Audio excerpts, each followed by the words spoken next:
Oke, welcome back again. Selamat datang kembali. Teman-teman tetap semangat nih sepertinya ya. Buktinya teman-teman sudah lanjut sampai ke episode 6. Oke, and at this moment, at this topic, we are going to study about how to arrange sentences, how to make sentences very easily without thinking. Wah, keren kan? Jadi bagaimana bikin kalimat panjang tanpa mikir. Nah, jadi sebenarnya teman-teman nih, kalau kita paham ini ya, struktur kalimat bahasa Inggris dan bahasa Indonesia ya, it is almost similar ya, hampir sama. Karena susunannya SPOK. Ya, subjek, predikat, objek, keterangan. Sama, misalnya saya makan roti. Kan SPO tuh. Nah, keterangannya misalnya tadi pagi, keterangan ada dua, ada waktu, ada tempat, ada keadaan, ada tiga. Nah, berarti saya makan roti. Nah, kita bicara SPO dulu ya, saya makan roti. Berarti kalau diterjemahin ke bahasa Inggris itu nggak berubah teman-teman. I eat bread, gampang kan? Saya minum kopi. Kamu minum kopi. Terjemahannya sama, lurus saja. I drink coffee, kan nggak ada yang berubah. Maksudnya nggak ada yang dibolak-balik gitu. Nah itu tuh kalimat dasar. Posisinya tuh seperti itu, subjek, predikat, objek. Sama seperti bahasa Indonesia. Nah, yang nanti posisinya itu kebalik ya dengan bahasa Indonesia itu pada saat kita menjelaskan kata sifat dan benda. Contoh nih misalnya dari kalimat yang simple tadi ya teman-teman ya. Jadi teman-teman yang gak usah mikir nih. I drink coffee. Gampang kan? Nah, tinggal nanti I drink coffee ini kan nanti bentuknya seperti apa nih kalimatnya nih, tensesnya. Kan teman-teman udah belajar tuh di video sebelumnya. Nah, ini sekarang kita contohin yang simple dulu ya, simple present tense. Jadi, I drink coffee. Nah, misalnya kita mau tambahin lagi nih. Kan tadi 3 kata I drink coffee. Tambahin lagi menjadi 1 kata lagi. Misalnya kopinya kita jelasin, oh kopinya pahit. Berarti kopi pahit. Nah, kopi pahit itu terjemahannya bukan coffee bitter, tapi kesebalikannya kan pahit itu kan bitter kan. Jadi bukan bitter coffee, tapi dibalik. Bukan coffee bitter, tapi bitter coffee dibalik. Jadi I drink bitter coffee. I drink bitter coffee. Jadi saya minum pahit kopi kalau bahasa Indonesianya. Ya, jadi yang berubah itu yaitu antara benda dan sifat. Ya kan? Contoh misalnya meja besar, meja table, besar big, bukan table big tapi big table. Nah sebenarnya bahasa Inggris itu yang begitu tuh yang dibolak-balik. Kalau yang lainnya enggak, sama seperti bahasa Indonesia. Yang penting teman-teman fokus ke SPOK. Nah, nanti pada saat menyifati satu benda itu baru tuh teman-teman harus perhatikan bahwa sifatnya dulu baru bendanya. Nah, oke, ulang lagi. I drink bitter coffee. Saya minum kopi pahit. Ya, bitter coffee. Kemudian kita mau tambah lagi nih keterangan waktunya, misalnya di pagi hari. Nah, misalnya tambahin itu kan pagi hari kan in the morning. Jadi kita boleh tambahin I drink bitter coffee in the morning.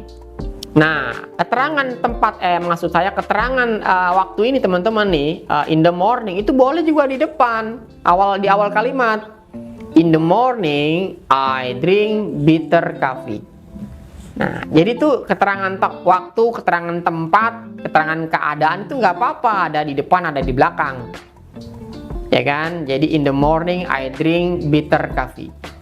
Gampang kan? Atau I drink bitter coffee in the morning. Jadi boleh dibolak-balik. Nah, seperti itu. Jadi itu adalah kalimat dasar. Atau kita mau tambah lagi keterangan tempat. I drink coffee at home in the morning. Jadi tambahin di rumah, at home in the morning. Atau at home-nya di depan boleh nggak? Boleh. At home I drink coffee in the morning. Boleh juga. Jadi teman-teman gak usah terlalu kaku. Yang nggak boleh dirubah posisinya itu adalah SPO, subjek, verb, sama objek. Itu yang nggak boleh dirubah. Jadi kalau I drink coffee, jadi jangan drink I coffee, nggak gitu ya. Sampai sini clear ya teman-teman ya. Jadi teman-teman tuh fokusnya ke SPO aja udah. Selebihnya selain SPO itu boleh di depan, boleh di belakang, nggak apa-apa. Nah, jadi jangan sampai teman-teman tuh, kok bahasa Inggris itu bolak-balik ya. Nah, yang kebolak-balik itu cuman benda dan sifat aja. Tadi kopi manis, sweet coffee, ya bukan kopi sweet ya. Itu kan terjemahan Indonesia. Nah, itu yang harus teman-teman perhatikan. Nah, makanya ketika kita ngomong bahasa Inggris mau panjang lebar, kalau kita ngerti pola ini teman-teman, I am sure you will be speaking English very well. Ya, saya yakin Anda akan ngomong bahasa Inggris dengan begitu baik ya. Kenapa? Karena sudah tahu pola kalimat. Oh, ternyata itu ya pola kalimat yang sederhana. Intinya SPO, udah fokus di situ tuh sama kayak bahasa Indonesia. Yang dibolak-balik itu, tadi saya ulang lagi nih, sifat dan benda. Ya kan? Nah, misalnya tadi lagi saya kasih contoh lagi nih, misalnya lantai, floor, ya kan, kotor, dirty. Berarti kalau lantai kotor, dirty floor. Bukan floor dirty. Nah, itu aja tuh yang dibalik terjemahannya. Kalau yang lain mah sama aja. Ya kan? Jadi seperti itu teman-teman. Ini yang harus teman-teman pahamin ya, dan tentu harus banyak latihan nih. Oke. Nah, jadi di video ini saya ingin menekankan soal itu. Jadi kalau bikin kalimat tuh teman-teman gak usah mikir. Yang penting kosakatanya udah tahu, ungkapin aja. Ya kan? Karena sama dengan bahasa Indonesia, susunan kalimatnya. Ya, yang beda cuman tadi ya, saya ulang sekali lagi nih, yang beda cuman kata benda dan kata sifat. Jadi sifatnya dulu baru bendanya, bukan bendanya dulu baru sifatnya. Itu Indonesia kan. Nah, jadi seperti itu. Oke, saya pikir ya I think on this topic I think that's enough.